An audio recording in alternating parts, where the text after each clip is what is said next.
نه نه اوسه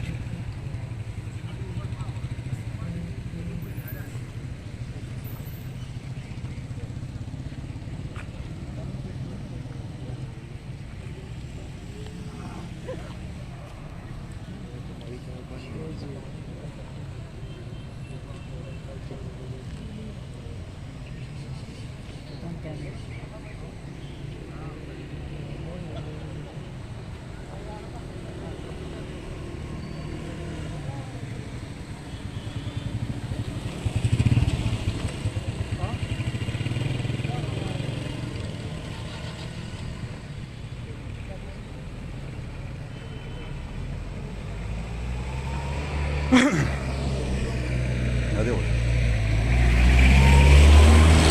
نقدر فضل قرضا ايه ترى هذه هو خان ما ترى تقراني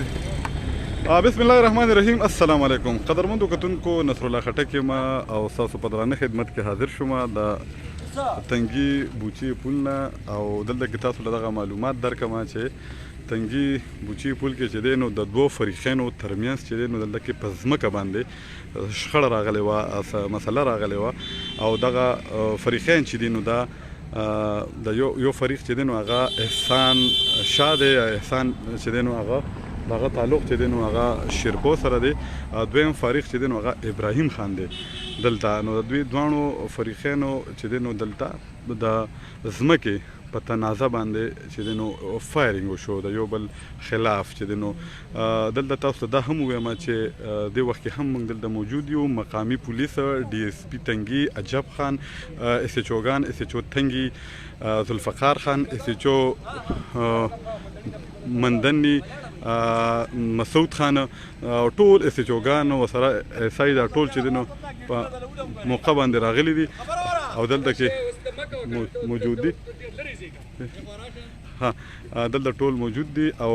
دلته چې کله پولیس راغلل نو حالات چې دی نو په کنټرول کې واغېستل او کوم دواړه فریقین چې دی نو هغه تاڼې ته چې دی نو بوتلي دي. ډي اس پي صاحب چې دی نو خپله په موقع باندې راغلی، خو د خوش قسمتۍ خبره دا ده چې په دغه شخړه کې چې دی نو څه جاني نقصان هم مخې ته نه دی راغلی. دغه او تر دې وخته پورې او چې دی نو بالکل مقامي پولیس چې دی نو اوس هم چې دی نو په موقع باندې موجود دي. اس ایچ او مسعود خان چې دی نو هغه ولاړ دی دلته کې، کم چې ورسره سټاف دی نو هغه دلته کې ولاړ دی. تاسو لیدلی شئ مشر تاسو یم مسعود خان راغلی و. ډي اس پي تنګي چې دی عجب خان چې دی هغه خپل هم چې دی نو راغلی و. شاه حالت خان دی دا کم دغه پولیس چې دی نو ډېر په ګڼ تعداد کې راغلي دي. د تحصیلي تنګي سره تعلق لرونکي کم تنګي سرکل کم پولیس چې دي نو ټول راغلي دي. چونکې ډي اس پي صاحب چې دی نو هغه نو تعینات ډي اس پي چې دی عجب خان صاحب چې دی نو خپله چې دی نو راغلی و. او دلته تاسو یم چې کوم فریقین دي نو دواړو فریقینو نه احسان شاه د شیرپو او کوم چې دلته ابراهیم خان چې دی نو د هغوی چې کوم کسان دي نو هغه دواړه چې دی نو تاڼې ته چې دی نو بوتلي دي. دلته یو ځل بیا هغه کسانو ته کوم کسان چې مونږ اوس تنګي نیوز ګوري نو هغوی ته دغه انفارمیشن ورکو چې د تاڼه تنګي په حدودو بوچي پول کې چې کومه د ډزو واقعه مخې ته راغلی وه او دغه ډزو واقعه داسې وه چې دا دوه فریقینو، یو فریق چې دی نو احسان شاه نومي کس دی د شیرپو سیمې سره تعلق دی او دویم فریق چې دی نو هغه ابراهیم خان د تنګي سره تعلق دی. هغوی چې دی په منځ کې په ځمکه باندې شخړه وه او په دغه ځمکې په شخړه کې نن چې دی نو فیصله کېدونکې وه. په دغه وخت کې چې دی نو د دواړو فریقینو ترمنځ چې دی نو هغه د ډزو چې دی نو مقابله وشوه، یو بل باندې ډزې وکړې. کله چې هم دغه ډزې وشوې نو دلته په علاقه کې خوف و حراس چې دی نو مخې ته راغی او مقامي پولیس چې دي نو هغوی چې دی نو موقع باندې ځان راورسو او کوم چې ډي اس پي تنګي دی عجب خان هغه هم راغی په خپله باندې او ورسره چې کوم د دواړو تاڼو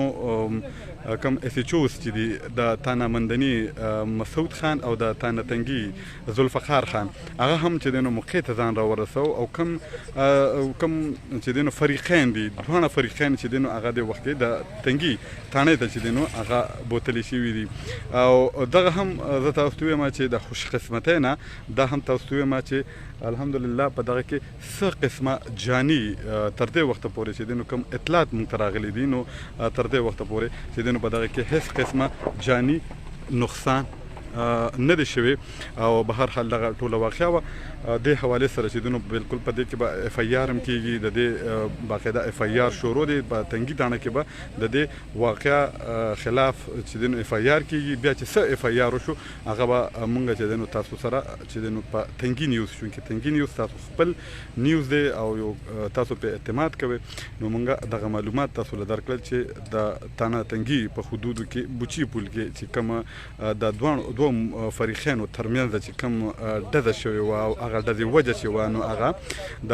ځمکې اراضۍ دغه وه لانجه وه شخړه وه نو په دغه دوه فریقین مخکې ما ته وسویل چې دغه یو فریق احسان شاه دی د چا تعلق چې د شیرپو سره دی او بل فریق چې دی نو هغه ابراهیم خان دی د تنګي سره تعلق دی د هغوی ترمنځ چې دی نو دغه ډزې وشوې او دغه ډزه چې ده نو د ځمکې په شخړه باندې وشوې بیا مقامي پولیس چې دی نو د ډي اس پي تنګي عجب خان په مشرۍ کې چې دی نو هغه موقع ته راغلل تاسو لیدلی شئ او اوس هم چې دی نو ګڼ شمېر کې چې دی نو دغه د تنګي پولیس په موقع باندې هم موجود دي او ډي اس پي تنګي چې دی نو هغه د دواړه فریقین چې دی نو د تنګي تاڼې ته بوتلل او هلته کې به د دې خلاف چې دی نو دغه قانوني کاروی کیږي نور چې څومره معلومات هم راځي نو تنګي نیوز ګورئ او دغه معلومات په ټول تاسو ته په تنګي نیوز باندې په وخت باندې ملاویږي اجازت مې لرم چې خوشحاله باد بریالي اوسئ